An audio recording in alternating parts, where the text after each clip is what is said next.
กองทัพลงมาผู้ที่หนึ่งก็คือสหายวาทีที่ส้มผ่านแก้วหงซ่าทิ้งกำเนิดเมืองที่โคนตะบนตะบนลูกอีกนี่ขึ้นหลังอีกแล้วมาแล้วส้มแห่งนี้ท่องเที่ยวและได้นำเอาทุนด้านล่างลงมา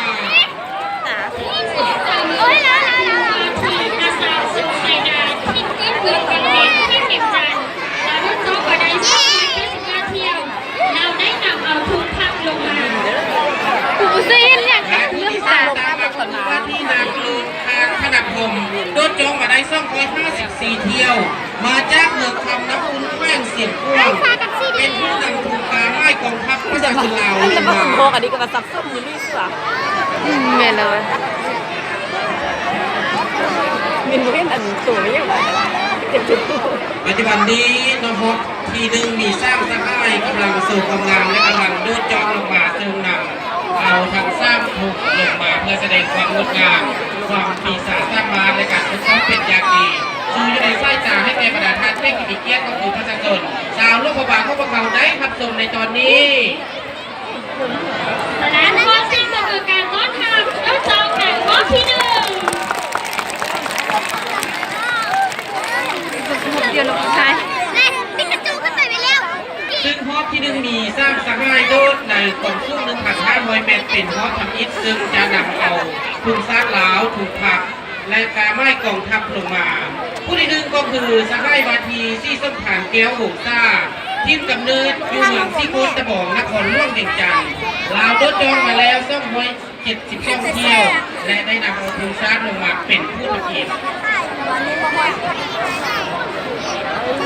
ท้าทายอายุรุ่นมาเยอะหลายคน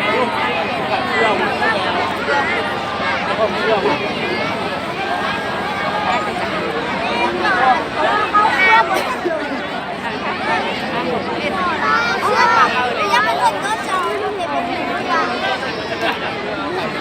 เสียวไส้เสียว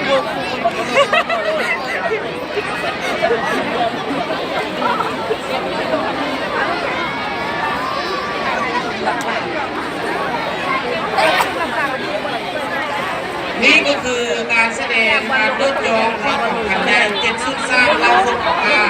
ในงานเฉลิมฉลองวันสร้างตั้งกองทัพครบ70 ปีที่แขวงร่วมพระบาทสำหรับการแสดงโดดจองดาวฮอปทวีนี้มีสร้างสหายด้วยกันโดดมาในความสูง 1,500 เมตรเป็นฮอปทวีซึ่งได้นำเอาทุนสร้างเอาทุนผักทุนกาไม้กองทัพลงมา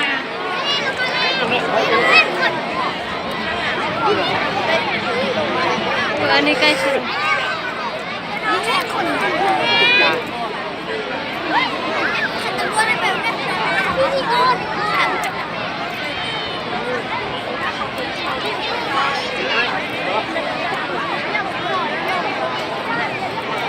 เสียบใส่ก็ต้องกับหลอกก่อน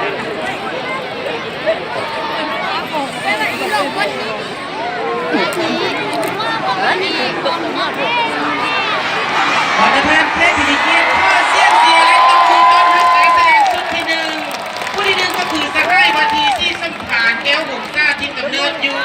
เมืองซิงโคนตะบองนครหลวงเวียงจันทร์ยอดมาแล้ว272เที่ยวและได้นำเอาทุกซากลงมาก่อนเป็นผู้ทำอิฐและผู้ที่สองที่ตามมาก็คือวาทีอาสาทรงไซดาที่กำเนิดเมืองบางเวียงแขวงเวียงจันทร์รถโจ๊กมาได้255เที่ยวและได้นำเอาทุนทัพลงมาและผู้ที่สร้างก็คือว่าที่นางลูนทางขนาดผมรถจองมาแล้ว254เที่ยวจากเมืองคำน้ำอุ่นแขวงเสียงกว้างเป็นผู้นำเอาถุงกาไม้กองทัพประชาชนลาวลงมาตีกงเหมือนขอเสียงตบมือและเสียงตอนทัพนักแสดงของเขาด้วย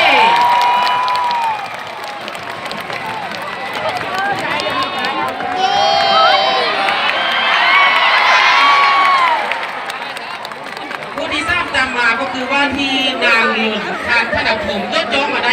254เที่ยวจากเมืองคำน้ำอุ่นแขวงเสียงกว้างเป็นผู้นำเอาทุนกาไม้กองทัพประชาชนลาวลงมาอยู่ในฮอปทวีขอเสียงตบมือต้อนรับอันนี้แบบ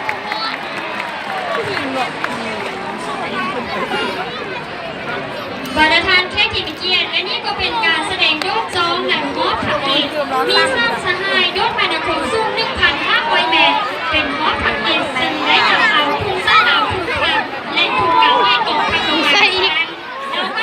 ลงตอนเนื้อเลยบ่ได้กลับแล้วให้เรา นี่ก็คือกำลังใจเสียงเสียงเสียงตบมือเพื่อส่งกำลังใจให้แกนักโดดจองภูเขาที่มีความปีศาจสามารถและอาถรรพ์โดยเฉพาะเป็นการฝึกซ้อมที่มีความสามารถสามารถหลายกว่าสมควรและมีประสบการณ์มาหลายปี จากคนก็10น่ะ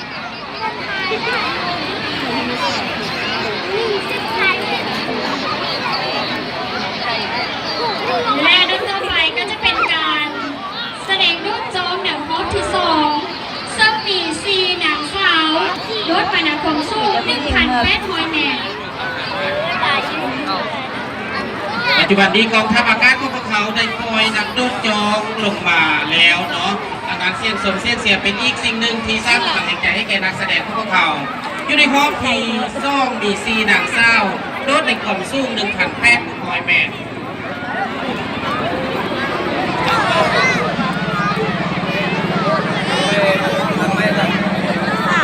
เห็นยังเลยเรื่องตา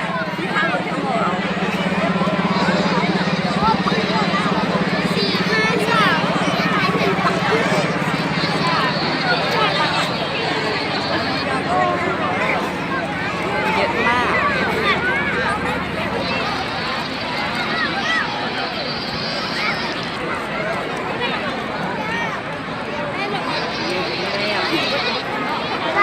ใกล้แล้วเนาะ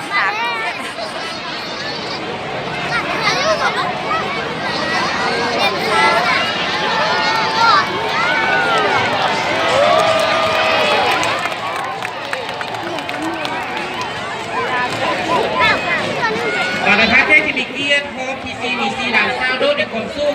1,800 เมตรผู้ที่หนึ่งมีชื่อว่าบาทีนางบุญสุขกำมาเลิศโดดยองมาได้253 เที่ยวจากเมืองแป้งแขวงเสียงพ่วงปัจจุบันนี้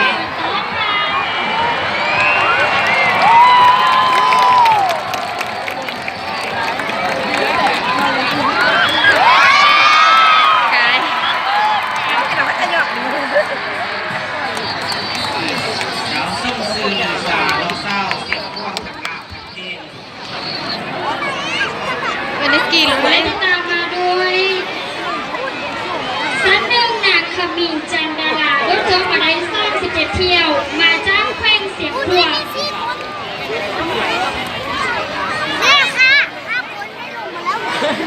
ก็ไล่เป็นล้อต้มเอ้ย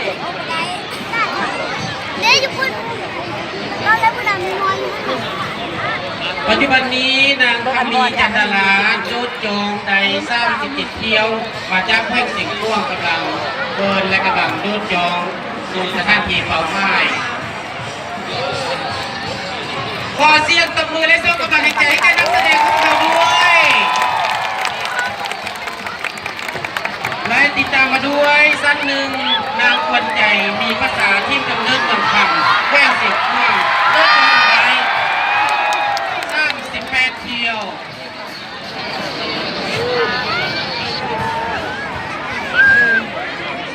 ปัจจุบันซ่องน้องนางเศร้าลงมาสู่ที่ไหว้ปิดที่เรียบร้อยแล้ว และติดตามมาด้วยนางคนใจมีภาษาที่กำเนิดเมืองคำแก้วเสียงพ่วงมีประสบการณ์ในการโดดยองมาได้38 เที่ยว